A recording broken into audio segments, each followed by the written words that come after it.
I've been thinking a lot about humility this year because as I read and study the scriptures, it sometimes feels like we have competing messages. For example, a city that is set on a hill that shall not be hid, but we're supposed to be humble. Or we're not supposed to bury our talents, but we also should be meek. And so how do we work out those two competing ideas? And what I've realized is I think we have the wrong idea of humble and meekness. I think we often think of humility as hanging back or not being as good as other people or never sharing our full talents or not volunteering to live big, right? And really what humility is, it's acknowledging the giver of the gift.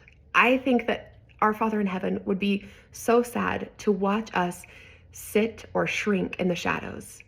He wants us to share all that he has given us. But as we do it, if we want to be humble, we have to acknowledge the giver of the gift. Just like Jesus Christ did, he never downplayed who he was, but he said where his strength and his goodness and his gifts and his light were from.